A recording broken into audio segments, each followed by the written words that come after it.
buenas tardes. Muy buenas Buenas. tardes, ¿cómo les va? Buenas tardes, buenas noches. ¿Cómo están? Bien, todo bien. Hola, profe.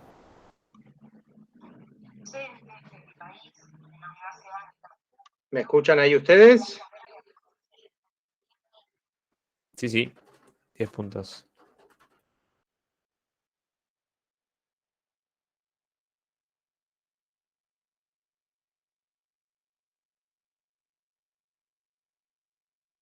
Bueno, los veo ahí a los que están. Avisen a los que no están, si van a estar. Bueno, la clase pasada terminamos con... A ver si alguno está... Terminamos con lo que eran las fuentes del derecho internacional. Bien.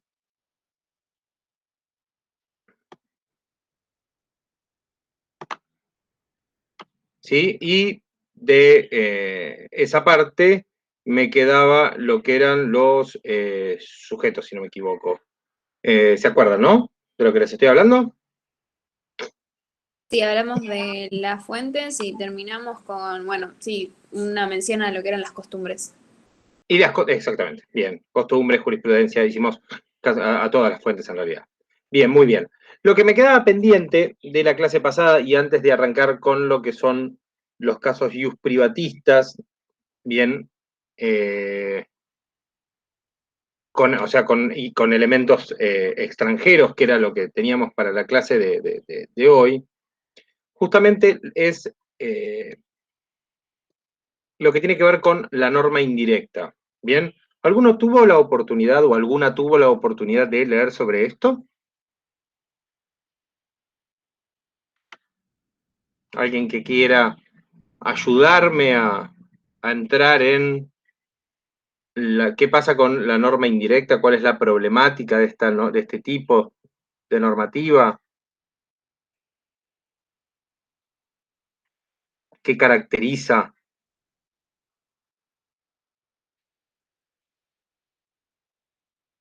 ¿Nadie? ¿Nadie me va a ayudar? Bueno, arranco a ver si hay alguien que me da un poquito de ayuda. Bueno, como ya adelantamos, el derecho internacional privado, ¿sí? Se caracteriza justamente por una de sus características normativas más importantes, es que tiene una herramienta técnica que llamamos la norma indirecta. ¿Bien?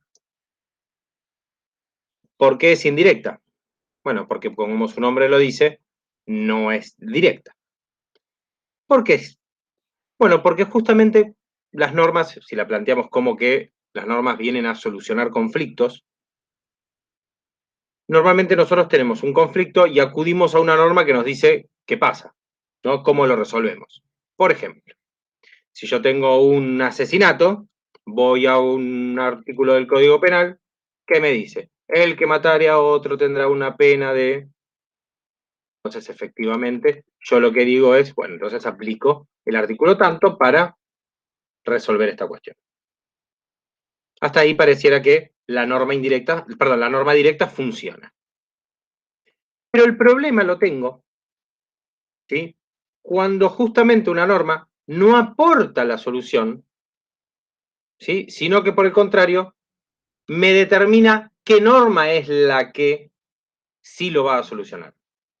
Que esto es algo que yo les mencioné la semana pasada, ¿bien? Y que les decía que se producía, ¿bien? Como esta triangulación que ante un hecho me dice, este tipo de norma, me dice, en caso de una sucesión, por ejemplo, se aplica la normativa, ¿bien? Del lugar de fallecimiento del causante, ¿no? De la persona que muere.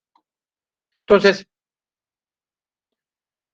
cuando yo tengo, de alguna manera, un artículo que me dice, por ejemplo, el artículo 79, creo, del Código Penal, que me dice, se aplicará una pena de prisión o de reclusión de 8 a 25 años al que matare a otro, justamente ahí lo que tengo es que a determinada situación o a determinada causa tengo un resultado o tengo un efecto. Bien, si lo quiero pensar desde el punto de vista naturalista.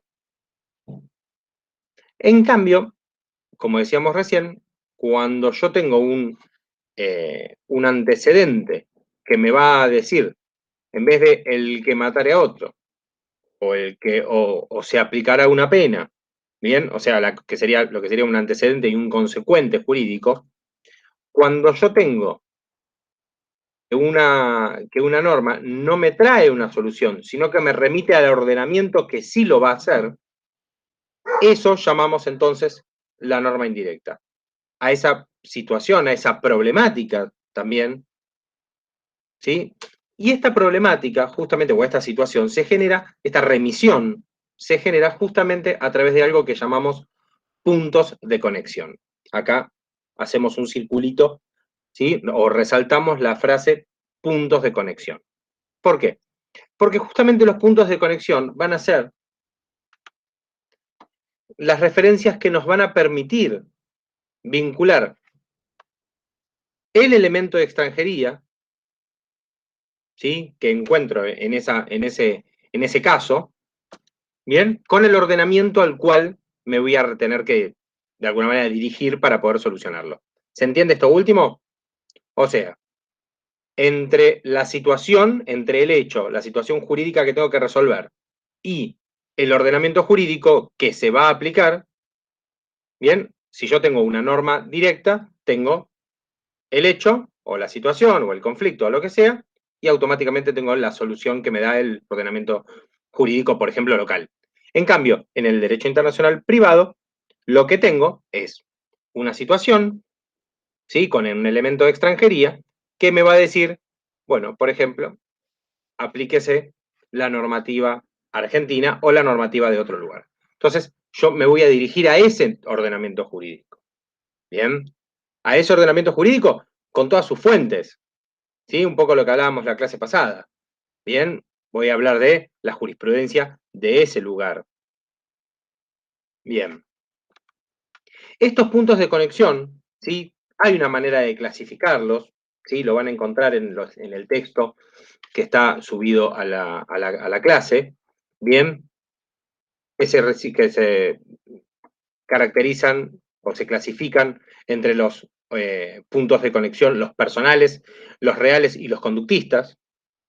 Bien, los personales son los que justamente se refieren a aquellos que vinculan a una persona con un ordenamiento, bien, como por ejemplo sería, no sé, la nacionalidad, ¿sí? O el domicilio, que son atributos de una persona. Bueno, si la nacionalidad de la persona, si los atributos de una persona son las que definen, por ejemplo, el ordenamiento jurídico, estamos hablando de que ese punto de conexión, ¿sí? Es un punto de conexión personal. En cambio, si se refiere a cosas, si se refiere a los bienes que tiene la persona, si son los bienes o son las cosas lo que van a resolver qué ordenamiento jurídico, o sea, el punto de conexión, bien, se va a dar en razón de las cosas que hay, estaremos hablando de los puntos de conexión reales. Bien, distinto a ellos, cuando se trata de, por ejemplo, una actividad, una situación que envuelve a una persona, pero que no tiene que ver ni su personalidad, ni los bienes, sino que tiene que ver con una conducta, como toda conducta genera derechos y obligaciones, bien, vamos a estar hablando de puntos de conexión conductistas.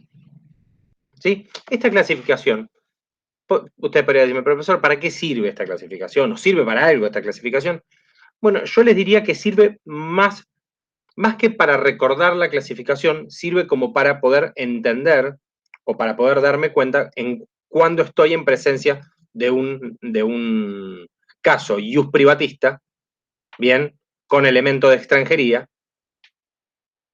y que justamente tengo una norma indirecta que me está dirigiendo, ¿sí? Que me está vinculando esa problemática que tengo que resolver con una normativa, con un ordenamiento jurídico distinto del cual yo estoy parado. ¿Se entendió lo que les acabo de decir? ¿Sí? Bien.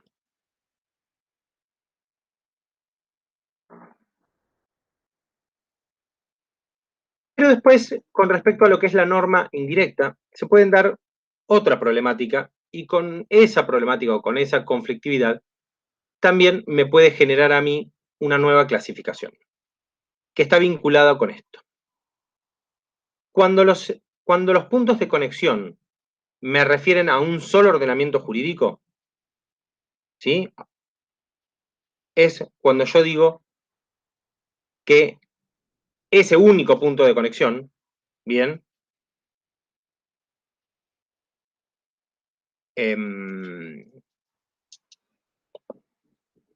estamos hablando de una norma indirecta, perdón, de alguna manera, de un punto de conexión único, o sea, son simples, ¿no?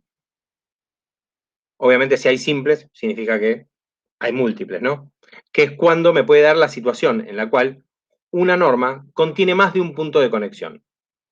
¿Por qué? Bueno, porque justamente cuando yo tengo una situación que se da, que, por ejemplo, y ahora sí, volvemos un poco a la clasificación anterior, puede ser que una misma norma me relacione, ¿sí? Por ejemplo, un, un elemento personal, un atributo de la persona, y, por ejemplo, los bienes de esa persona.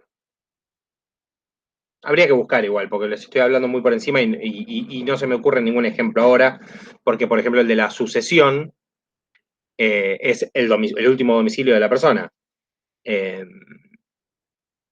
y no son los bienes de la persona. Entonces, por más que la persona fallecida tenga una casa en, no sé, en Argentina y en Italia, bien, si falleció en Italia, bueno, entonces es en Italia. El tema sería a la hora de yo, cuando tengo una normativa que me vincula, como les decía antes, más de un punto de conexión. Entonces ahí estoy ante una situación de multiplicidad de puntos de conexión. Esto después igual lo van a leer, obviamente que lo van a estudiar, y van a encontrarse probablemente con más claridad respecto a esto, pero lo más importante, lo más importante es que ustedes comprendan cuál es la situación que se da con esto de con la redirección, ¿no? Que yo tengo, por un lado, una normativa que me resuelve un conflicto, porque me lo resuelve, que me lo resuelve directamente, y eso hace que sea una norma directa, y en cambio, cuando en realidad me redirige a otro ordenamiento jurídico, y en realidad estamos en presencia de una norma indirecta, porque en realidad me está vinculando o se está dirigiendo hacia otro ordenamiento jurídico. ¿Para qué lo resuelva? Esto me suena a cuando yo le pido un favor a alguien y esa persona me dice, no, pero ¿sabes a quién podés llamar?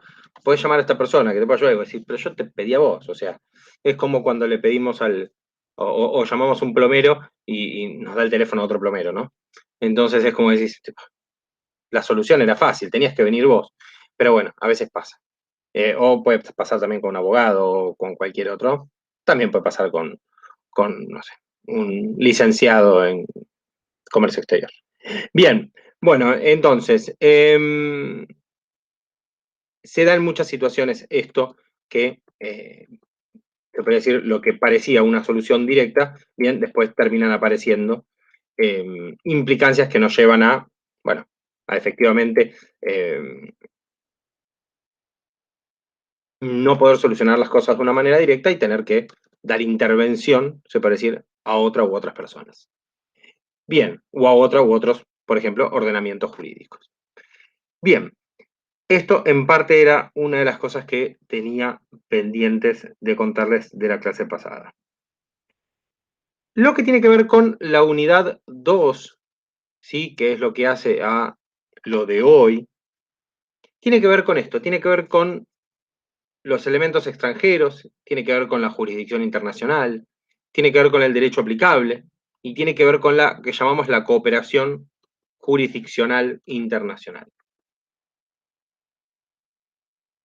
¿Por qué? Porque justamente es una de las problemáticas, o mejor dicho, es es importante tener en cuenta que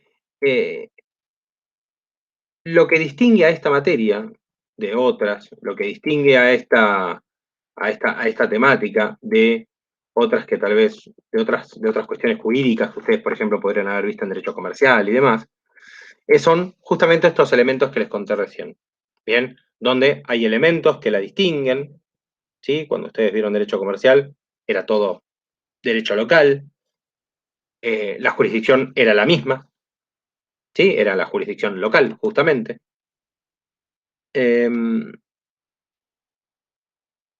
Entonces, no había elementos de extranjería que nos compliquen, por decirlo de alguna manera. El derecho aplicable eran las normativas del lugar. Y para poder aplicar la sentencia, lo único que teníamos que hacer era esperar a que el juez dictamine, ¿bien? Y después llevar esa ejecución o esa sentencia a cabo. Que de ningún modo íbamos a necesitar cooperación internacional para poder solucionarlo.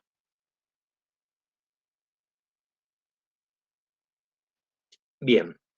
Entonces, vamos a entrar en lo que es para nosotros la unidad 2, ¿bien? Que son estos temas que les acabo de comentar recién. Ya, obviamente, dejamos atrás lo que tenía que ver con las fuentes y dejamos atrás lo que tenía que ver con la estructura de la norma indirecta, que es lo que hablábamos hace unos minutos, ¿bien? Para ya adentrarnos en los que son los problemas específicos, ¿sí? Los problemas específicos de la materia. ¿Por qué? Porque hasta este momento, ustedes, de alguna manera, no se internalizaron en la diferencia entre lo que venían viendo. ¿Por qué? Bueno, porque ustedes, por ejemplo, en razón de, por ejemplo, una materia como puede ser contratos, ¿bien? Hay cuestiones que son propias, ¿bien?, de esta materia, y que la hacen, ¿bien?, porque ponen en conflicto, justamente, cuestiones que hasta ahora yo las resolvía, como decíamos recién, con cuestiones locales. Bien, se aplicaba una norma de acá, lo resolvía un juez de acá, listo, ya está. El derecho internacional privado justamente lo que hace es traerme conflictos de leyes y conflictos jurisdiccionales que yo no los tenía hasta ahora. Bien, o sea, una serie de problemas que no están presentes en las materias de derecho de las que vieron ustedes o de las que vemos, se puede decir, todos los días en cuestiones no locales, obviamente. Y esto tiene que ver con la aplicación del derecho extranjero, o tiene que ver con que no se aplique justamente el derecho extranjero, con la cooperación internacional que voy a necesitar para poder aplicarlo después de la sentencia. El primer problema que encontramos es el problema de las calificaciones. Justamente de esto surge de problemas lingüísticos, cuestiones terminológicas, bien, van a encontrarlo, porque calificar en el marco del derecho internacional, justamente, es dar significado, es dar un contenido a un término, como también es encuadrar una situación jurídica en un área específica del derecho. ¿Sí? O sea, calificar es encasillar, ¿sí? Pero también es describir a ese elemento, pero también a su vez va a ser llenarlo de contenido, va a ser completarlo. Van a encontrar ahí en el texto que da el ejemplo del domicilio.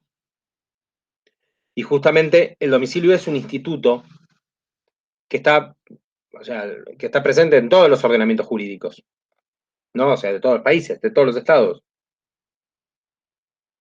Pero no siempre implica lo mismo. ¿Sí? No siempre implica lo mismo. Digo, el de domicilio como puede ser la propiedad privada. ¿Sí? Hoy, bueno, ya salvo en un solo país, que se reconoce como comunista, después todos los demás tienen una economía de mercado, son capitalistas, apoyan la propiedad privada, pareciera que Problemáticas con la propiedad privada parece que no hay.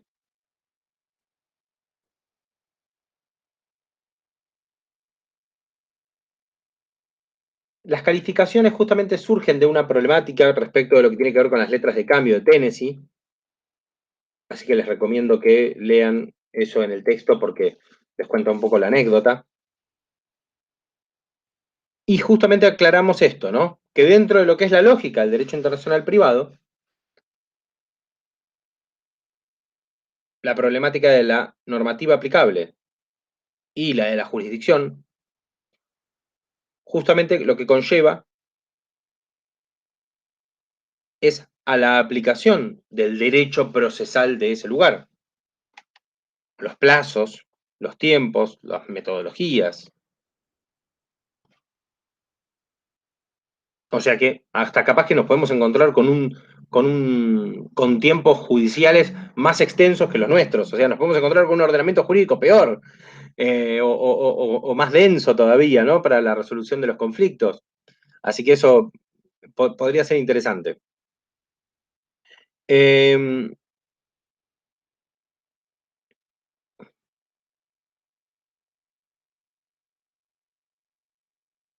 Así que después les recomiendo, por favor, que lean lo que es el tema de las letras de cambio de Tennessee, que es interesante para este tema de la calificación, ¿no? Van a ver ustedes dos tipos de calificaciones, ¿no? Lo que tiene que ver con la Lex Fori y lo que es la Lex Causae.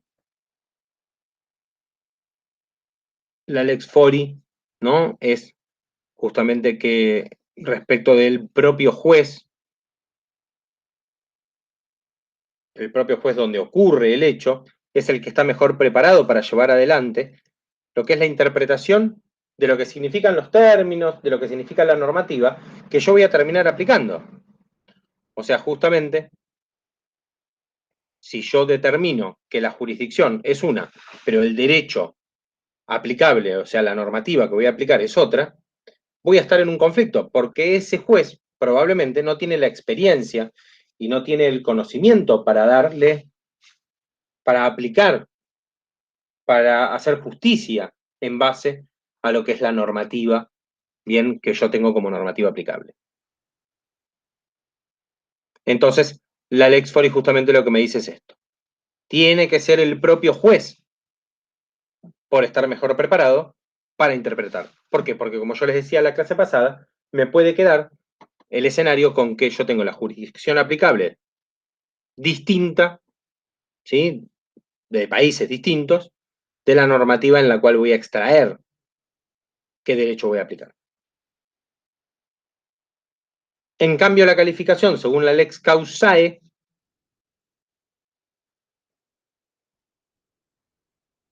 lo que dice es que es justamente es el derecho aplicable el que defina los términos en cuanto a utilizar, ya que va a tener mucho más sentido que el ordenamiento jurídico de dicha norma, o sea, que sea el ordenamiento jurídico de la norma, bien, el que defina, por decirlo de algún modo, como yo les decía antes, lo que es el derecho procesal. O sea, mientras en uno yo voy a defender que es el propio juez quien está mejor preparado, en otro voy a tener esta cuestión de la aplicación de los puntos de conexión que me pueden llegar a dirigir que ese derecho que voy a aplicar lo termina resolviendo otro juez. ¿Se entiende? Deposito en el derecho, en la fuente normativa, la decisión de cuál es el juez que va a entender en la cuestión.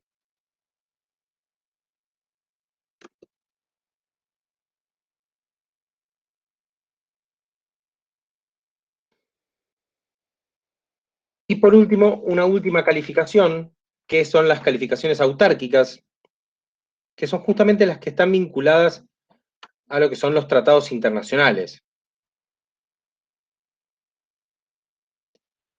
la gran ventaja de estas calificaciones internacionales, de estas calificaciones autárquicas, es que justamente al tener cierto reconocimiento y al ser aceptadas mayormente, mundialmente,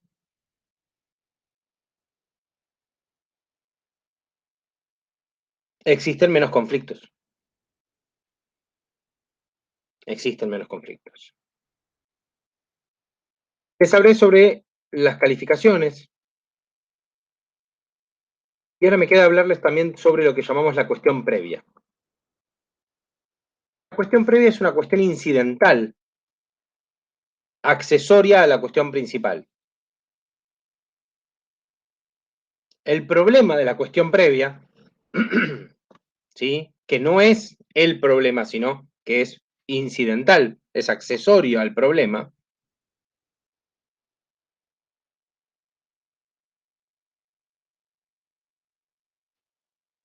es que puede afectarme esta cuestión principal.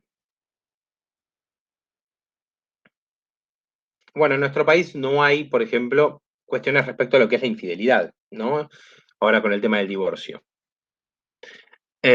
Por consiguiente, si yo, por ejemplo, les voy a contar un ejemplo más fácil, porque me iba a meter por el tema del divorcio, la infidelidad y demás, pero ni siquiera es aplicable porque ahora nosotros no tenemos normativa sobre infidelidad, sino sobre el deber de cuidado que existe entre los cónyuges. Pero, por ejemplo, en un caso de divorcio entre dos personas que tienen hijos en común y hay un proceso alimentario, o mejor dicho, hay un proceso alimentario. Entonces, ¿qué dice la normativa de nuestro país? Bueno, yo resuelvo el tema del divorcio, o sea, divorcio las partes, pero continúo lo de alimentos y trato de resolverlo. En el peor de los casos, bueno, que ocurran por la vía que corresponde, o sea, que vaya él o ella y haga el juicio de alimentos que corresponde para su hijo o hija. Bien, pero el divorcio se resuelve en la instancia de divorcio. Yo puedo pedir una mediación y demás, pero la mediación no va a ser para la cuestión del divorcio, sino para la cuestión accesoria, que pueden ser los bienes, que pueden ser los alimentos, ¿sí? Cualquier otra cosa que surja de un juicio de divorcio. Y acá sí, el tercer punto es el que tal vez un poco, como decía antes, yo les estaba anticipando, es lo que llamamos el reenvío.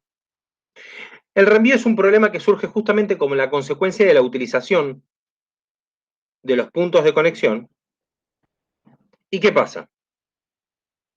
Es que yo vaya de un punto de conexión, perdón, con un punto de conexión a un ordenamiento jurídico, que ese ordenamiento jurídico me remita a otro ordenamiento jurídico, que ese ordenamiento jurídico me remita al primer ordenamiento jurídico, y yo voy a estar así como en una especie de círculo vicioso. ¿Sí? Por ejemplo, acá da un caso, el cuadernillo, que dice: la sucesión se rige por el último domicilio del causante. En cambio, el derecho español dice que rige la sucesión por el derecho de la nacionalidad del causante. ¿Sí? O sea, el atributo, no lo que tiene que ver con, por ejemplo, su último domicilio, que es algo mezclado entre lo personal y la conducta. ¿Bien? Entonces, en este caso, si esta persona, que es argentino, fallece con su último domicilio en España, no es que vamos a ir a España o vamos a aplicar el derecho español, porque en realidad lo que dice el derecho español tiene que ver con la nacionalidad. En cambio, el derecho argentino es súper claro, que habla sobre el último domicilio. Bueno, en este caso es un argentino cuyo último domicilio era en España, entonces probablemente cuando quiera después iniciarse acá la sucesión, va a tener que esperar que concluya la sucesión iniciada en España, pero el resultado obviamente va a ser muy pobre, porque no creo que llegue mucho esa sucesión, porque efectivamente ya se resolvió en España. Pero lo cierto es que se da esta problemática del reenvío, ¿no? El derecho español va a plantear que el derecho aplicable es el derecho argentino, y el derecho argentino va a decir que en realidad el aplicable es el derecho español. Entonces entra en ese círculo que era un poco lo que les decía antes. Y acá aparece un concepto que van a aparecer dos conceptos. Uno es el del orden público y otro es el del fraude a la ley. El orden público, algo les comenté, que tiene que ver con que las partes siempre pueden acordar, ¿sí?, en un contrato, en este caso en un contrato internacional, de compraventa, por ejemplo, de mercaderías, pueden acordar, ¿sí?,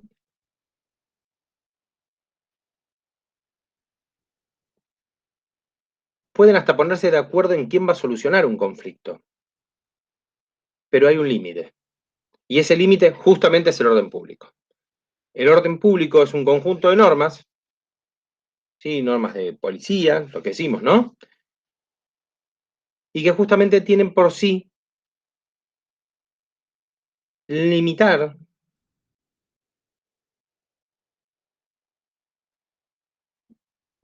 por ejemplo, el derecho extranjero. O sea, yo digo que por razones de orden público no puedo aplicar el derecho extranjero. O sea, la cuestión del orden público no es solo del derecho internacional privado, pero aquí lo veo desde ese punto de vista. Entonces, tal vez existe la posibilidad que me digan, bueno, mira, esta cuestión, bien, lo que dice el derecho extranjero, ¿sí?, coincide o no coincide con el derecho local, lo cual en este caso no sería importante, y yo decido como apartarme de ese derecho extranjero para poder aplicar el derecho local. El orden público justamente es un conjunto de principios, ¿sí?, de valores, de creencias, de conductas, de costumbres, lo que hablábamos la vez pasada. Y que justamente no tienen necesariamente un contexto normativo que lo apoya, porque justamente es amplio, fue variando con el tiempo. Hasta puede ser hasta contra las normas. ¿Sí? Yo les decía, les hablábamos de la costumbre contra leyem, ¿no? Bueno, acá tenemos un caso que podría ser.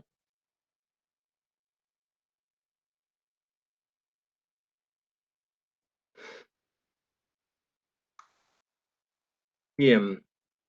Y por último, de este punteo, vamos a hablar sobre fraude a la ley, ¿no? Como estos problemas específicos de la materia, ¿no? El fraude a la ley es justamente otra forma que tiene el juez o la jueza para evitar la aplicación del derecho extranjero cuando entienda que la manipulación de los hechos, ¿sí?, la manipulación de la situación, me llevó a que, bueno, si yo digo tal cosa, bueno, voy a tener la oportunidad de que tal punto de conexión me dirija a tal ordenamiento jurídico. ¿Entienden? La existencia justamente de fraude a la ley es la inoponibilidad del derecho que termina siendo determinado y cuando en realidad tendría que haberse aplicado otro derecho. Porque justamente lo que yo hice fue manipular la situación para que se aplique cierto ordenamiento jurídico y no otro. La modificación de los hechos es una manera objetiva de reconocer el fraude a la ley.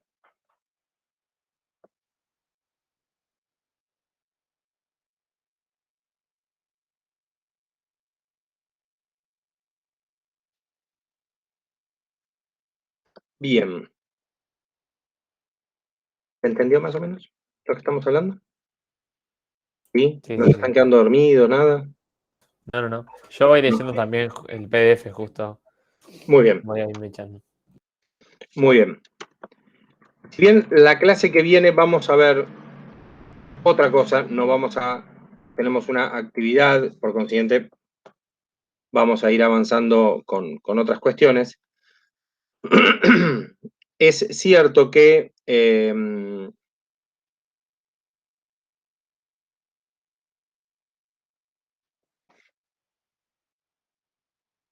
ya pronto vamos a tratar lo que tiene que ver con lo que es la jurisdicción, que nos va a quedar recién para la otra clase, para la clase del 10 y 15. Bien, porque en la clase del 8 tenemos una actividad así internacional, pero el 15 vamos a ver lo que tiene que ver con jurisdicción, y ahí vamos a ver la unidad 5, o el capítulo 5, del PDF al cual se refería recién Matías. Ignacio.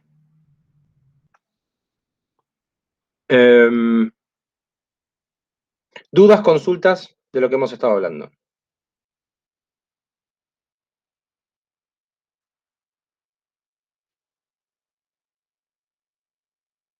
¿Se entendió todo? ¿O se quedaron dormidos o dormidas? No, pues se entendió, se entendió. ¿Se entendió? Está muy bien.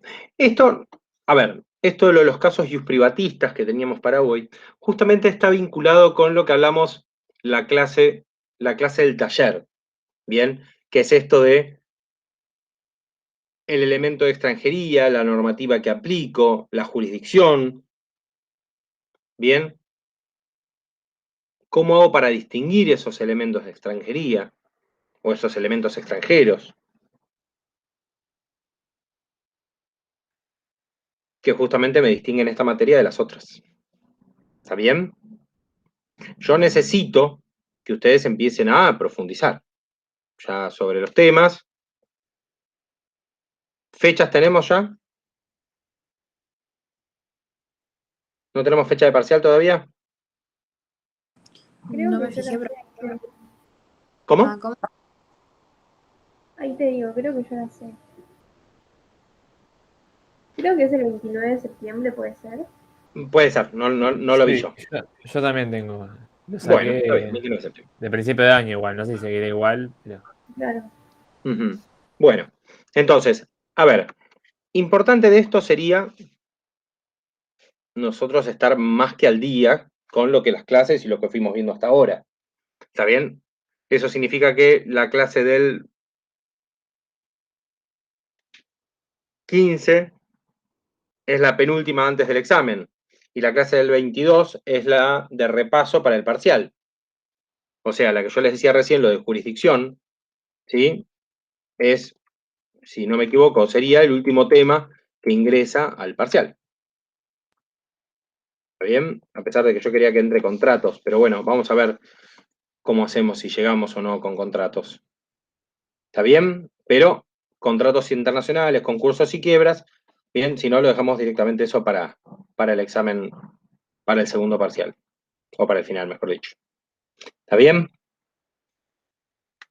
Pero hasta jurisdicción va a entrar en el primer parcial. Y eso es importante que ustedes lo tengan en cuenta. Pues son 7 unidades, no es poca cosa.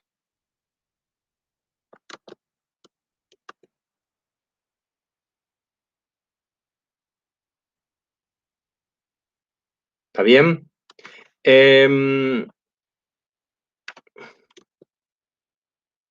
Bien, ¿dudas o consultas, chicos? Chicas, Ninguna. nada, nada, creo está que todo ahora claro. Qué no. bien, Fiona. Ignacio, ¿lo mismo? Por ahora creo que sí. No, porque justamente lo que teníamos para hoy era un poco resolver algunas dudas y algunas consultas respecto a lo que son los casos que vimos en el taller, si es que ustedes tenían alguna duda respecto a eso, y los temas que recorrimos y que repasamos hasta recién. Porque como les dije, jurisdicción ya es de la clase del 15. Y el próximo miércoles tenemos la actividad, así que en principio sería esto. Así que si ustedes no tienen ninguna duda, ninguna consulta, cerramos acá.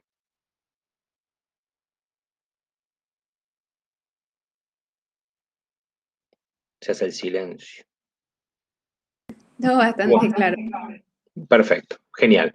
Bueno, entonces hacemos así. La clase que viene, ¿sí? Yo después les voy a subir lo de la actividad para que sepan, bien, para que tengan el link.